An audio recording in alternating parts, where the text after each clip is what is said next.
Bonjour Alex, Mon comment cher Julien, vas-tu? très bien, Alors, impeccable. on parle de quoi aujourd'hui? Eh bien de Solana.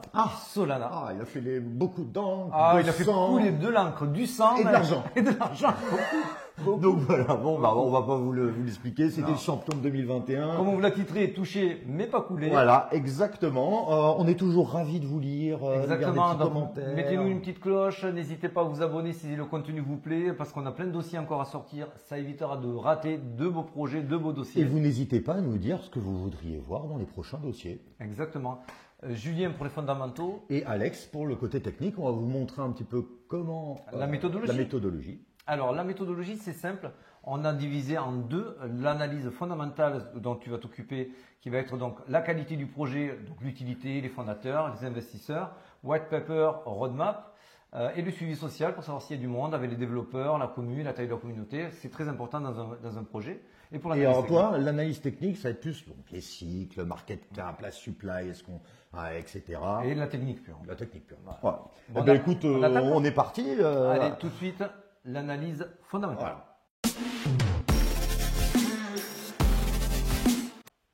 Alors, on va essayer d'être le plus simple possible. On va essayer de le rendre le plus simple. C'est un super ordinateur mondial, Solana. Une finance décentralisée. En gros, ça va permettre, c'est l'un des concurrents de Ether en lui-même, de la blockchain Ether. On appelle ça même un Ethereum killer. Voilà, mais c'est même plus, là vraiment, c'est vraiment en frontal, ce qui est très très bien, etc. Donc il a beaucoup de points, on va dire, positifs, notamment sur la performance, la quête de performance. Il est rapide et pas cher. Il est rapide, pas cher, etc. Dédié aux entreprises qui ont des business, on va dire, très complexes, etc. qui vont pouvoir être intégrés directement à la blockchain Solana. Donc rapide, comme tu disais, pas cher. Très très bien. On peut quand même aussi citer qu'il y a des investisseurs de renom. Oui, alors même avant les investisseurs, le fondateur. Le fondateur. Parce que les fondateurs, c'est toujours très important de savoir où vous mettez votre argent. De les sentir un petit peu. Donc nous, notre boulot sur les fondateurs, c'est on regarde leur CV, on regarde si c'est des passionnés, leurs vidéos, leurs interviews, s'ils en ont de récentes.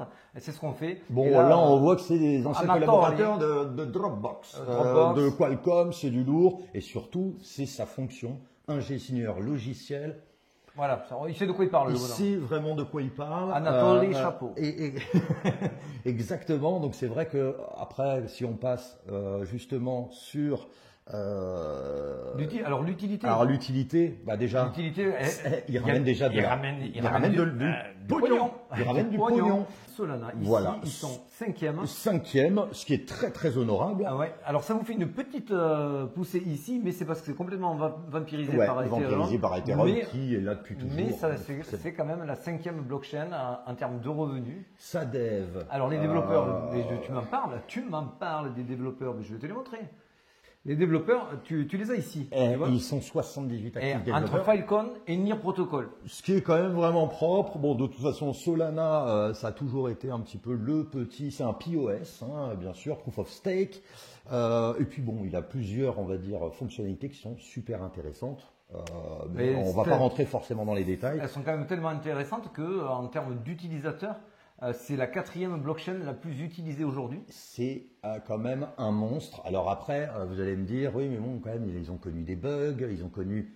Alors voilà, ça on en viendra, on va dire, à la fin sur les inconvénients et les avantages. Mais si vous voulez, on peut en venir maintenant. Non, mais si on continue sur les avantages, des investisseurs... Les investisseurs, c'est quand même des investisseurs de renom. Exactement. Alors, vous retrouverez toujours à Alameda Research. Alors, c'est un petit peu comme pour NIR Protocol. Il faut moyennement avoir peur de cela. Effectivement, ça reste une épée de Damoclès, à savoir qu'il y a encore beaucoup de jetons qui sont détenus par les mains des repreneurs de FTX, qui est sur Chapter 11. Ça ne veut pas dire qu'il y a un risque immédiat et que si ce risque est avéré, supposons que FTX doit vraiment vendre ses jetons Solana, il y a une grande chance que ça se passe en OTC, over the counter.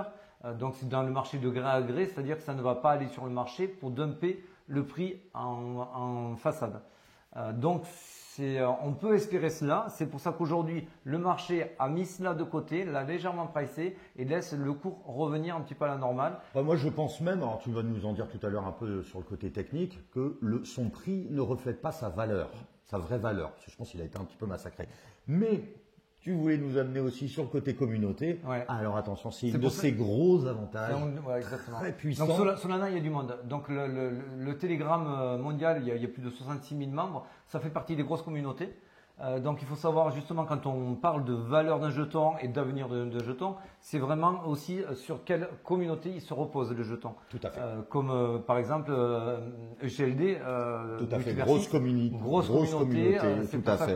qu'aujourd'hui, Elrond, la communauté est très forte et soutient fortement le projet. Pour Solana, c'est pareil. On a été très surpris de voir que le rebond a été si fort. Dès qu'on a été un petit peu rassuré, ça prouve que les gens ne lâchent pas l'affaire sur Solana. C'est ce qu'on veut voir, nous, quand on parle d'un jeton et qu'on veut le mettre un petit peu en lumière, comme on le fait là. On voit aussi sur le Twitter français que c'est hyper actif. Tout à fait. Là, ils ont lancé un Solana Place avec une Pixel War pour ceux qui connaissent. Quoi, ils sont tout le temps dans Exactement. l'activité. Et c'est vrai qu'ils ont réussi à ramener des très gros partenaires, Tether notamment, qui a voulu s'associer aussi avec. Ils ont lancé Solana Pay, qui est juste complètement dingue, solution de paiement, etc. Après, voilà, il y a des petits inconvénients. Je voulais parler rapidement. C'est toujours un peu en version bêta, vous entendez, il y a des bugs, etc. C'est normal, il est tout nouveau, donc on va dire bêta, ça veut dire toujours en construction. Vous allez me dire, ouais, mais bon, c'est quand qu'il va finir sa construction? Malheureusement, c'est ongoing. Tout le temps, c'est tout le temps. Exactement. Exigence des validateurs très très haute, grosso modo, pour pouvoir valider, il faut avoir énormément de tokens.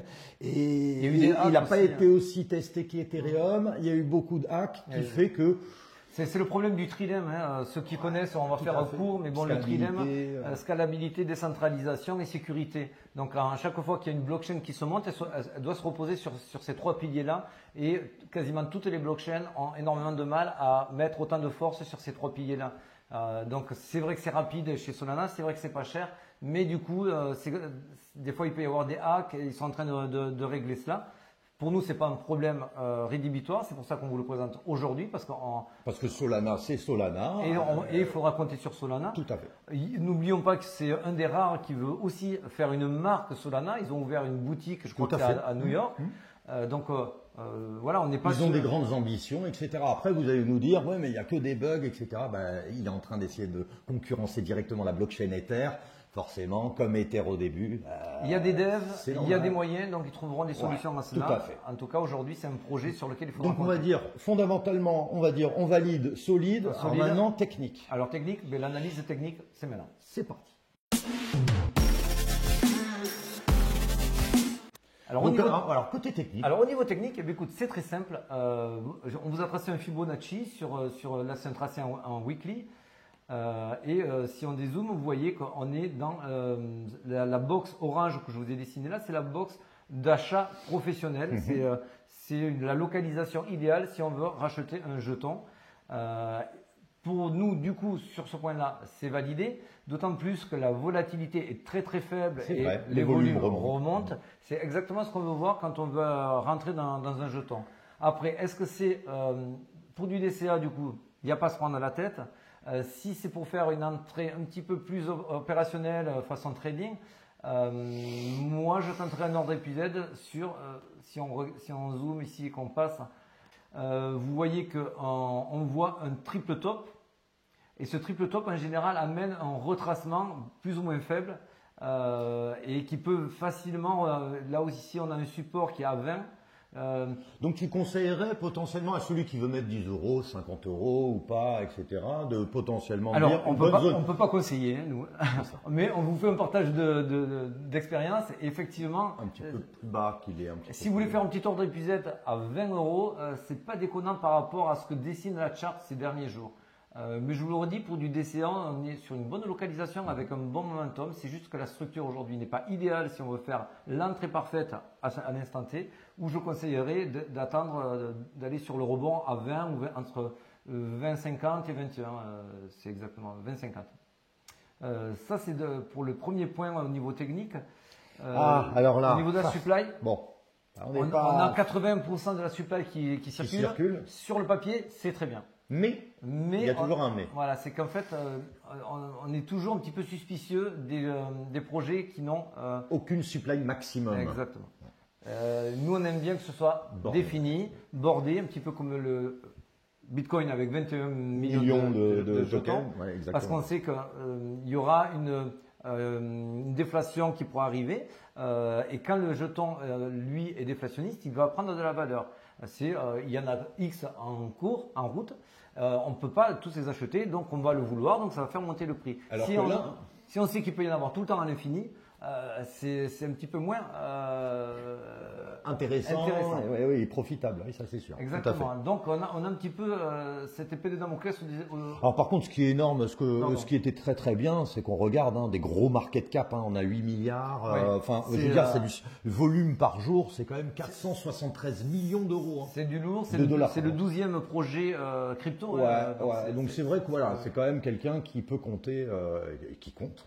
Alors, sur la supply, là, ce qu'on peut voir, même si on vous a mis une petite alerte sur le fait que la max supply n'est pas définie, on voit quand même que la supply actuelle est maîtrisée. Exactement, elle est contrôlée. On est par escalier, vous voyez, c'est des escaliers avec des marches qui sont très petites. Ce qu'on ne veut pas voir, c'est des énormes marches où là, ça peut vraiment faire dumper le prix. Une marche qui est très large montrerait qu'il y a beaucoup de jetons qui sont mis sur le marché et ça diluerait totalement l'entreprise. C'est exactement ce qu'on ne veut pas voir. Donc, voilà, on vous rassure quand même un petit peu sur une supply qui n'a pas de limite, mais qui est maîtrisée sur celle qui est en circulation actuellement. Et est-ce qu'on a de l'unlock qui arrive Alors, il n'y a pas d'unlock, donc là-dessus, ça va. Super. Mais par contre, le dernier petit point au niveau technique, c'est ici, au niveau de la hype. Mais il avait fait quand même x2 ou x3 quasiment en très peu de temps. Donc forcément, beaucoup en parler. Et nous, vous le savez, pour ceux qui nous suivent sur nos dossiers, on n'aime pas trop. On aime que la hype soit ici ou un petit peu comme je vous l'ai mis en dessous. Ça, c'est Elrond, vous voyez, il y a quasiment pas de hype. Alors, ça c'est limite aussi parce qu'un projet qui est mort n'a pas de hype. oui, c'est vrai. Ça c'est limite. Mais ce qui est sûr, c'est qu'un projet qui est trop hypé, comme par exemple quand vous voyez une mèche ici, jamais on vous dira tiens, le jeton est valable de l'acheter à ce moment-là. Et même une whale qui a beaucoup d'argent, elle regarde ça, elle se dit le train est très lourd. Pour le faire monter, c'est cher. Voilà, et tout ça pour vous dire que votre ordre épuisette dont je vous ai parlé tout à l'heure à 20, c'est peut-être pas déconnant. On attend que la hype redescende par rapport à ce qui s'est passé, FTX, tout ça, machin, que la poussière retombe avec moins de hype. Et si on est aux alentours des 20 à ce moment-là, ça sera une très très belle entrée. Tout à fait. Eh ben, merci. On a bien résumé. On a bien résumé. J'espère qu'on a été clair. On essaie d'être le plus clair possible, espérons. Merci, mon ami. Allez, bonne journée. Au prochain. Au revoir.